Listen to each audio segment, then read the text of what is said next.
Dando continuidade, então, à programação de hoje, gostaria de convidar Márcio Lima, da empresa Fives, para falar sobre o tema cozimento contínuo e sua otimização. Márcio Lima. Está aqui. Seja bem-vindo. Obrigado. Preciso.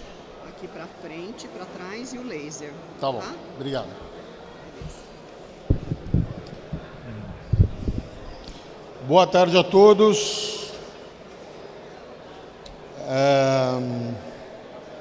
A ideia aqui é a gente falar um pouco do cozimento contínuo, de uma coisa que acontece normalmente com a gente no final de safra, e que no último ano, principalmente, a gente chegou a ter esse problema por conta das chuvas, das queimadas, que são massas cozidas que são difíceis de cozinhar. Então, normalmente, a gente tem todas as safras os problemas relativos à baixa pureza, que aumentam a viscosidade da massa, mudam a temperatura de ebulição, mudam a supersaturação, e por conta disso a gente tem problemas de crescimento dos cristais e de esgotamento das massas. Porém, a gente também tem problemas com cana deteriorada. Nos países açucareiros, que trabalham normalmente com 3 massas, eles conhecem esse fenômeno como Hard to Boil Masquite, HTM, ou HTB, perdão, que normalmente isso acontece com canas que foram cortadas há bastante tempo, que sofreram contaminação biológica e que se formam cadeias longas de polissacarídeos, e essas cadeias elas impedem a formação de bolhas nas massas cozidas. Essas massas cozidas também têm diminuição da condutividade térmica, diminuição do coeficiente de troca térmica e dificuldade de formação de bolhas. Então, esse é um fenômeno conhecido, não se sabe muito bem como lidar com ele, como preveni-lo, mas se tem uma ideia de como remediá-lo. Então, o que eu vou falar? O que eu vou falar aqui serve para os tachos contínuos, mas serve para os tachos batelada também. O que acontece normalmente... Quando a gente tem essas situações, o que é mais visível nas massas cozidas são que os cozimentos ficam mais lentos, os cristais demoram mais para se desenvolver. E como é que a gente resolve isso? Tem o óbvio, que é a infraestrutura. Existe nos novos projetos, eu tenho acompanhado isso, e mesmo nas ampliações, a gente tem visto muito que a gente está fazendo fábricas muito rápidas, fábricas sem tempo de retenção. Quando acontece uma coisa dessas, a gente nota que a gente tem gargalos nos cozimentos e gargalos em cristalizadores, né? E problemas de vácuo, que é universal. E problemas no cozimento, algumas coisas nos cozimentos a gente consegue melhorar para tratar essa cana, essa massa deteriorada. Que são essas coisas que a gente vai discutir aqui agora, rapidamente. A primeira coisa que é fundamental é o vácuo. Massas cozidas, normalmente, a gente trabalha em torno de 65 graus. Entre 65 e 70 não tem problema trabalhar com massa A e B, mas é muito problemático trabalhar nessas temperaturas mais altas com massa C, por exemplo, por conta da facilidade do aparecimento da reação de Maillard. Aí você começa a ter problemas de degradação da sacarose e aumento da acidez do mel final.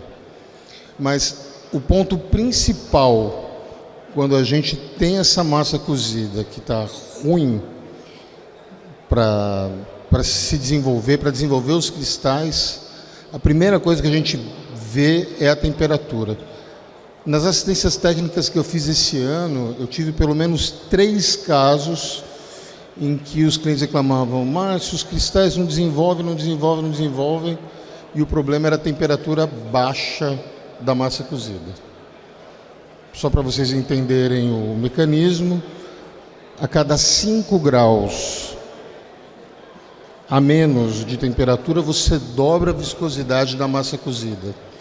Quanto maior for a viscosidade, menor a movimentação, menor a troca térmica e menor a transferência de sacarose para os cristais. Então, o controle do vácuo é fundamental. O controle do nível também é fundamental. Quanto mais viscosa for a massa, por conta da pureza ou por conta de cana deteriorada, mais difícil é a movimentação da massa. E quanto maior for o nível da massa sobre a calandra, maior vai ser o ponto de ebulição da massa. Então, nessas situações, a gente tem que buscar trabalhar com o nível mais baixo possível. Nos tachos contínuos, a gente pode controlar o nível de várias maneiras, né? Transmissor de nível, bomba, com sifão, com comporta, mas enfim. O importante é determinar um nível mínimo de trabalho para que a massa possa se movimentar com mais facilidade e para que o ponto de ebulição da massa fique o mais baixo possível. A alimentação de mel e xarope também é um problema muito comum. A gente não costuma pensar nos cozedores como a gente pensa com os evaporadores.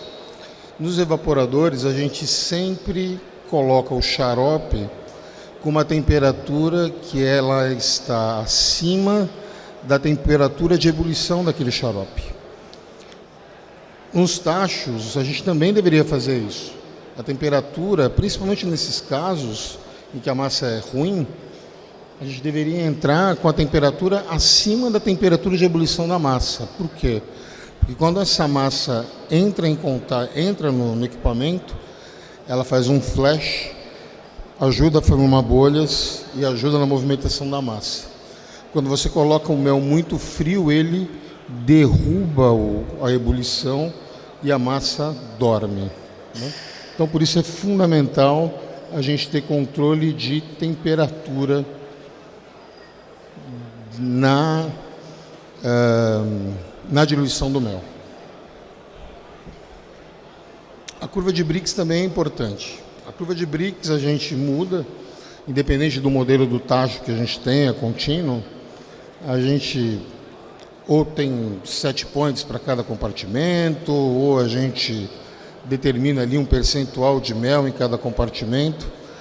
Mas quando a gente trabalha com a massa que ela é muito ruim, que ela é muito difícil de se desenvolver, é fundamental que a gente trabalhe com um coeficiente de supersaturação maior desde o começo do cozimento, para dar tempo do cristal se desenvolver. Então, quanto menos côncava, quanto menos abaulada for a curva, é melhor nessas situações. Para isso, é fundamental que a gente tenha a prática de fazer curvas de Brix, né, ao longo da safra. O ideal é fazer pelo menos uma vez por semana, para a gente ter certeza de como o equipamento está funcionando. Também é fundamental, nessas situações, a alimentação de semente ou magma.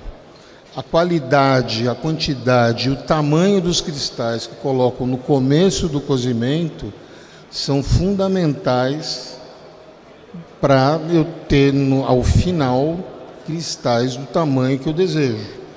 Então, eu tenho que ter controle sobre a qualidade dos cristais que eu coloco no cozimento. É muito comum que essa parte da cristalização, né, ela seja um pouco deixada de lado, no máximo se controla a BRICS. São poucas as usinas que hoje no Brasil controlam a qualidade dos cristais que estão saindo na granagem, né? Isso é fundamental. E também é importante que você tenha a quantidade adequada de cristais, né, nos cozimentos. Uma massa com poucos cristais é uma massa que vai ter um esgotamento baixo. Você vai gerar muito mel, o que é péssimo. Pressão na calandra. Massas que são difíceis de processar, elas precisam de um calor latente de vapor mais alto. Então, seu tacho ele pode até trabalhar com V3, por exemplo. Só que numa situação como essa, em que você não consegue fazer ebulição, talvez você precise de V2 ou de V1, né? Em condições extremas. É por isso que é importante você ter, durante a instalação, pensar nessas possibilidades, ter essa flexibilidade de mudar se for necessário. Massas que são mais difíceis de processar, elas precisam de maior calor latente no vapor da calandra. Assim como é importante você garantir que a temperatura do corpo do cozedor seja adequada, que a temperatura da calandra seja adequada, é importante você garantir que a degasagem seja bem feita. Por quê? Porque você tem que garantir que essa massa ela tem uma movimentação vigorosa, que você tem uma certa turbulência dentro do tacho. E você só pode garantir isso se você não tiver pontos mortos na calandra. E você garante isso a partir da degasagem.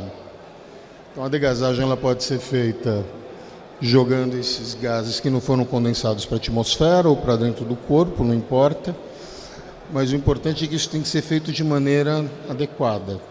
Como é que você controla isso? Pela movimentação da massa, pela extração de condensados, grosso modo. Outra coisa que ajuda bastante nessas situações difíceis é a limpeza do equipamento. Então você tem uma situação em que você tem uma massa cozida que ela é ruim de processar, que você precisa trabalhar ela com uma temperatura maior, e você precisa garantir que a calandra seja o mais limpa possível. Existe um procedimento que é muito comum. Nos tachos batelados isso não é um problema, que toda vez que vocês descarregam um tacho, vocês vaporizam o tacho. No tacho contínuo, a gente faz uma vaporização em serviço. Como é que a gente faz isso? Uma vez por turno, uma vez por dia, a gente corta a água dos condensadores, corta para a bomba de vácuo, mantém o vapor aberto na calandra, corta a alimentação de mel e de semente e abre válvulas de vapor que estão acima do nível da massa. A ideia é que em uns 5 minutos, entre 5 e 10 minutos no máximo, você consiga aumentar a temperatura da massa. A temperatura da massa vai chegar até perto de 90, 95 graus, porém por um período muito curto, 5 minutos. Quando ela chegar nessa temperatura, em teoria não, na prática, todo o açúcar que tiver por sobre o nível da massa, nas paredes, nas divisórias, etc. e tal, e sobre os tubos, ele se desprende. Chegou esses 5 minutos, a pressão dentro do corpo já vai estar perto da pressão atmosférica, fecha o vapor, faz vácuo de novo. Quando você começar a fazer vácuo, ele ainda vai fazer um flash dentro do equipamento e a limpeza vai estar feita. E aí você segue a vida. Esse é um procedimento que muitas usinas fazem e isso aumenta bastante em situações normais o tempo de campanha dos equipamentos, mas quando você tem uma massa cozida ruim de processar, ela é fundamental para você manter a área de troca térmica disponível. E como é que a gente sabe se o tacho está trabalhando bem ou não? Medindo a performance. A melhor maneira, a maneira mais fácil de medir performance é usando esse cara aqui, ó, ou alguma coisa parecida, que é um filtro NUT. O que é o filtro NUT? Eu coloco massa cozida aqui dentro e eu separo o licor-mãe, os méis dos cristais. Medindo a pureza desse licor-mãe, eu consigo calcular o rendimento de cristais e o esgotamento. O esgotamento adequado de uma massa cozida está em torno de 60%. E o rendimento de cristais na massa cozida, massa B em torno de 40%, massa A em torno de 50%, massa C em torno de 35%. Então, isso é fundamental. E o BRICS, o rendimento de cristais e o BRICS. Uma massa bem trabalhada é uma massa que tem bom rendimento de cristais, bom esgotamento e uma diferença entre o licor-mãe, a pureza do licor-mãe e a da massa que seja adequado, ou dos méis daquela massa e a massa que sejam adequados. Certo? Isso aqui é mais ou menos o que eu já falei. Hoje eu consegui terminar no tempo. Obrigado.